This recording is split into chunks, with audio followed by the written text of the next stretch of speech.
quiet teenager who had never acted before stepped into his role with natural ease. He began to build a small bench while murmuring his frustrations aloud, saying, Oh, I dreamed of building big cathedrals, big churches. Now I'm here building useless stuff. Am I any use to God? The next scene brought in the town's pastor, played by Sarah, the church's lead singer. Her character was kind, wise, and filled with faith, offering Jacob advice. Good afternoon, my son. How are you? The Lord sent me here to tell you this. You may think that those little things you are doing are of no use to God, but I'm telling you, God is seeing those things you are doing. God sees those things you are doing. You may think, oh, I'm just building a chair. Oh, I'm just building a table. How is this of use to God? But trust me, God sees it. Because in the book of Matthew 10, verse 42, says, and whoever gives one of these little ones only a cup of cold water in the name of a disciple, assuredly I say to you, he shall by no means lose his reward. Your acts of love, kindness, and service are seen by the Lord. Do not despise the small things, because everything crafted in love and faith are for the master's use, my son.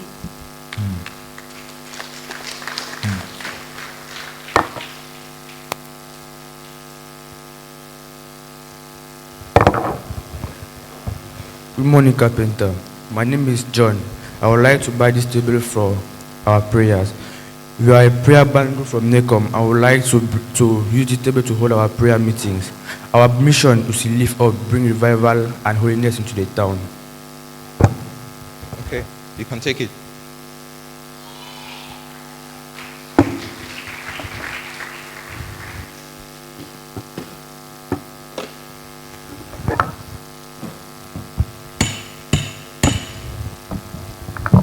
Good morning, Carpenter. Good morning. I'm here to help this woman. She lost everything. She's now on the street.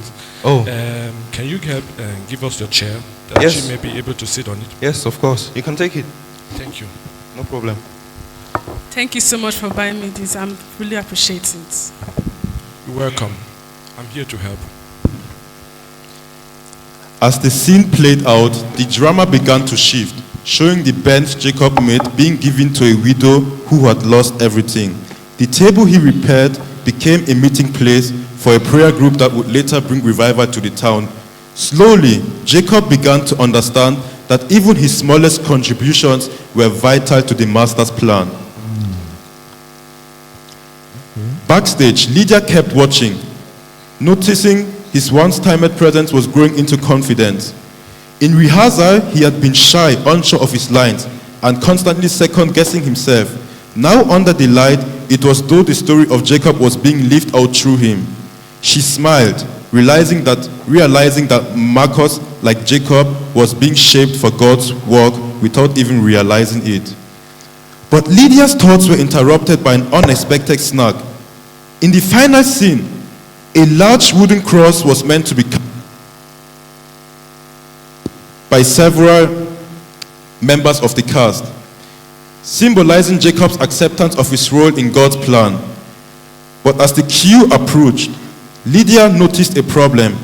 The cross, which had been built by the set crew, was missing from its place backstage.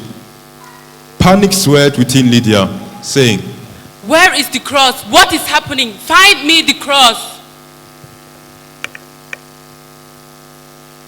The cast members looked around in confusion. Time was running out, and finally, the scene could not happen without it. Lydia felt her heart race. The cast member went, saying, We have looked for the cross, but we can't find it. It's none to be found. Lydia keep on walking, panicking, very nervous.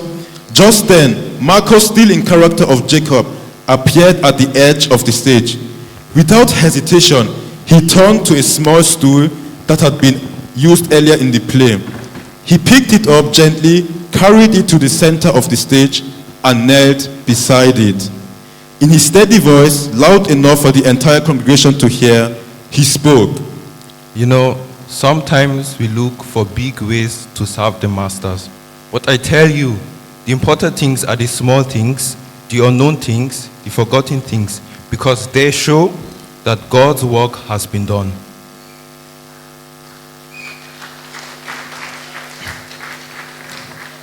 The sanctuary was silent.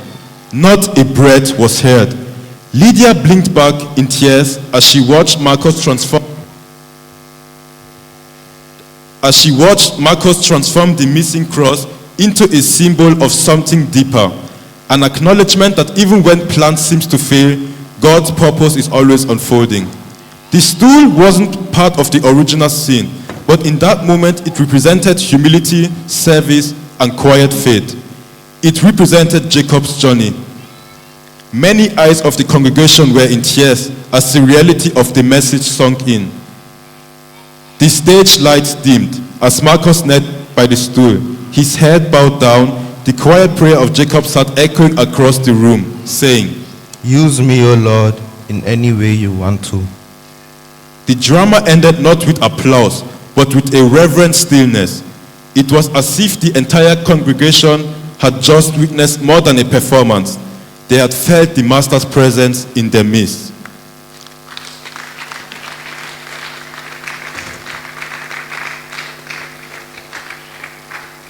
After the service, Lydia found Marcus sitting alone near the back at the sanctuary.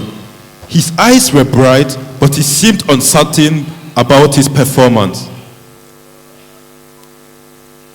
He smiled a little unsure, saying, I messed up. I couldn't find the cross. Lydia placed a hand on his shoulder, saying, You did not mess up. You let God